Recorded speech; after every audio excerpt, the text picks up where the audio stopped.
আসসালামু আলাইকুম বন্ধুরা, সবাই কেমন আছেন? আশা করি সবাই ভালো আছেন। বাংলাদেশ থেকে ট্যুরিস্টে আপনি মালদ্বীপে গেছেন, কিন্তু যাওয়ার পরে সেখান থেকে আপনি নিরুদ্দেশ, মানে আপনি যে রিসোর্টে যাওয়ার কথা, যে হোটেলে থাকার কথা, এইগুলা কোনো তথ্যই কি মিল পাচ্ছে না, তথা আপনার অবস্থানও কি পরিবর্তন হয়ে গেছে। অর্থাৎ আপনি কোনো আইল্যান্ডে চলে গেছেন, সেখানে কাজ করছেন, দিব্যি ভালো আছেন, বা কোনো ডিঙ্গি নৌকায় চড়ে মাছ ধরতেছেন।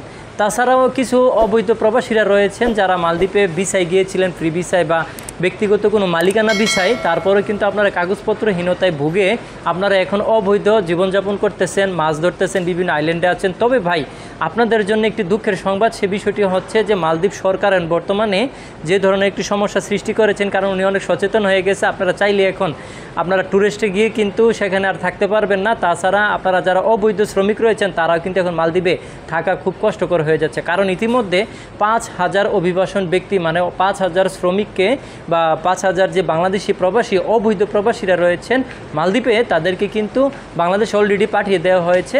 এমনকি আরও 10,000 কর্মী কিন্তু বর্তমানে আটক আছে এবং তাদেরকে নিয়ে এখন জিজ্ঞাসাবাদ চলছে, পর্যবেক্ষণ চলছে। যদি কোনো ধরনের ক্লু পায় যে না তারা অবৈধ প্রবাসী, তাহলে সেক্ষেত্রে কিন্তু তাদেরকে বাংলাদেশে পাঠিয়ে দেওয়া হবে। এখন আমি আপনাদেরকে যে বিষয়টা বলবো সেটি হচ্ছে যে অনেকেই কিন্তু আমাদের ভিডিওতে কমেন্টস করেন বা চিন্তাভাবনা আছে যে মালদ্বীপ রাষ্ট্রটা ছোটোখাটো রাষ্ট্র, আইনগতভাবে হয়তো বা সিঙ্গাপুর বা মিডিল ইস্টে আরও যত ধরনের উন্নত কান্ট্রি আছে তাদের মতো হয়তো বা না। তো এখন আমি যদি সেখানে যাই ট্যুরিস্টে গিয়ে হয়তো আমি পালিয়ে বেড়াবো, সেখানে কাজকর্ম ধরা খেলে চলে আসবো। আসলে ভাই, প্রত্যেকটা রাষ্ট্রেরই কিছু নিয়মাবলী রয়েছে। এখন মালদ্বীপের নিয়মাবলী অনেক কঠোর করেছেন মঞ্জু, যে বর্তমান যে সরকার, উনি খুব কঠোরভাবে কিন্তু পদক্ষেপ নিচ্ছে। তো আমি আপনাদেরকে বলবো, যারা ট্যুরিস্টে যায় আপনার কাজকর্ম করার চিন্তাভাবনা আছে তারা এই চিন্তা মাথা থেকে বাদ দিয়ে দেন।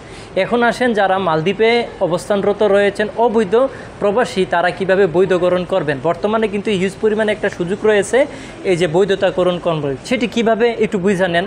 সেটি হচ্ছে, যেহেতু মালদ্বীপে এখন কাগজপত্রহীনতায় রয়েছেন, বর্তমান পুলিশ কিন্তু অলরেডি 5,000 লোক কাগজপত্র নয় তাদেরকে বাংলাদেশে পাঠিয়ে দিয়েছে, আর 10,000 লোক আটক করছে।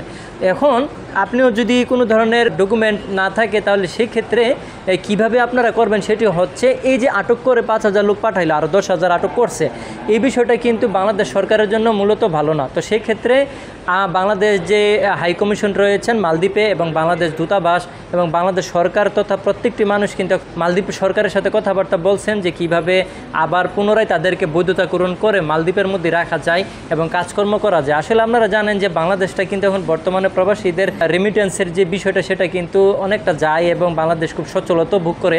প্রত্যেকটা মানুষই কিন্তু চাচ্ছে বা বাংলাদেশ সরকারও চাচ্ছে এখন আপনারা ওখানে থাকবেন। তো সেই অর্থে মালদ্বীপ সরকারের সাথে কথাবার্তা বলে হয়তোবা এটাকে ইমিডিয়েটলি আপনাদের বৈধতাকরণ করার মতো একটা সুযোগ সুবিধা দেবে, এবং এ নিয়ে কিন্তু আপনার কাজ চলছে এবং অলরেডি কিন্তু ঘোষণাও হয়ে গেছে যে আপনারা কিন্তু বৈধতাকরণ করতে পারবেন। অতএব আপনারা যারা মূলত এখনও বৈধতাকরণ করতে পারেন নাই, তারা অবশ্যই যোগাযোগ করবেন বাংলাদেশ হাই কমিশনে। সেখান থেকে আপনারা অবশ্যই যে দিক নির্দেশনা দেবে, যেভাবে বলবে সেভাবে কিন্তু আপনারা প্রত্যেকটি বিষয় সমাধান করতে পারবেন। তো যাই হোক, এই বিষয়টা আরেকটু ডিটেলসলি জানার জন্য আমি আরেকটি ভিডিওতে যাব, সেখানে প্র্যাকটিক্যালি দেখানোর চেষ্টা করব যে বর্তমান যে নিউজটা, সেই নিউজটা মূলত কী ছিল।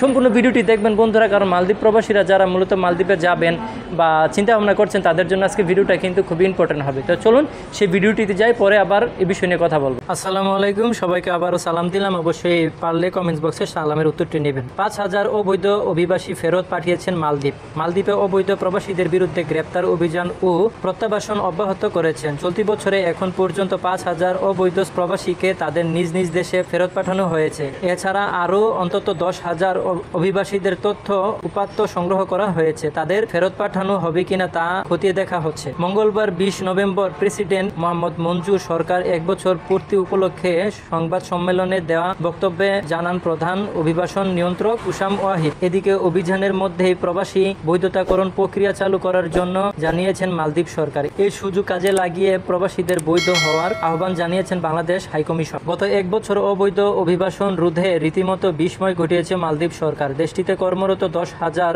অবৈধ প্রবাসীদের বায়োমেট্রিক ও তথ্য সংগ্রহ, প্রবাসীদের অসংখ্য বৈধ ব্যবসা প্রতিষ্ঠান নিয়ন্ত্রণ নিয়েছেন কর্তৃপক্ষ। শুধু তাই নয়, অপারেশন কুরাঙ্গি নামে এক বিশেষ অভিযান চালানো হচ্ছে। এতে গত 1 বছরে 5,000-এর বেশি নথিবিহীন অভিবাসীদেরকে ফেরত পাঠানো হয়েছে। এর বাইরেও দেশটির অবৈধ অভিবাসনের সমস্যা মোকাবেলায় ইমিগ্রেশন ওয়াচ নামে একটি অনলাইন প্ল্যাটফর্ম চালু করা হয়েছে।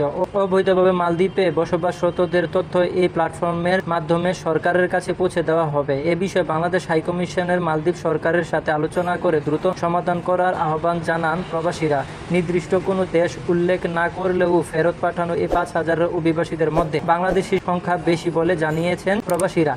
অবশ্যই এর মধ্যেই বৈধতাকরণ প্রক্রিয়া চালু করার কথা জানিয়েছেন মালদ্বীপ সরকার। আর এই সুযোগ কাজে লাগিয়ে অবৈধতার কর্মরত প্রবাসীদের বৈধ হওয়ার আহ্বান জানাচ্ছেন মালদ্বীপের বাংলাদেশ হাইকমিশন। ভারপ্রাপ্ত হাইকমিশন মোহাম্মদ সোহেল পারভেজ বলেছেন, দ্রুত এই সমস্যার সমাধান না হলে নানা জটিলতা মালদ্বীপ থেকে দেশে ফেরত হতে আরও অসংখ্য বাংলাদেশ। সো ফ্রেন্ড, আপনারা হয়তো এতক্ষণে শুনতে পারছেন যে বিষয়টা যে আমি আপনাদের কাছে শুধু জাস্ট প্রেজেন্ট করতে চাইছিলাম যে মূলত যে বিষয়টা কোন দিক থেকে কোন দিক গড়াচ্ছে এবং মালদ্বীপ সরকার কী ভাবছে এবং বাংলাদেশ কি করতে চাচ্ছে আপনাদের জন্য এবং আপনাদের এখন বর্তমান করণীয় কি, এই তিনটি বিষয় কিন্তু আলোচনা করার চেষ্টা করেছি। যদি ভিডিওটি পড়তে গিয়ে বা কোনো ধরনের সমস্যা সৃষ্টি হয়, বুঝতে কষ্ট হয়, কমার্শিয়াল দৃষ্টিতে দেখবেন। আর কোনো প্রশ্ন থাকলে অবশ্যই আমাদের চ্যানেলের বা আমাদের ভিডিওর কমেন্ট বক্সে অবশ্যই কমেন্টস করে জানাবেন। আপনাদের কমেন্ট নিয়ে কিন্তু দ্বিতীয় পর্বে আরেকটি ভিডিও করার চেষ্টা করবো ইনশাল্লাহ। আর সবাই ভালো থাকবেন। চ্যানেলটিকে যারা সাবস্ক্রাইব করেন এখনই করবেন এবং মোস্ট ইম্পর্টেন্টলি ফুর্তিতে থাকবেন। টাটা।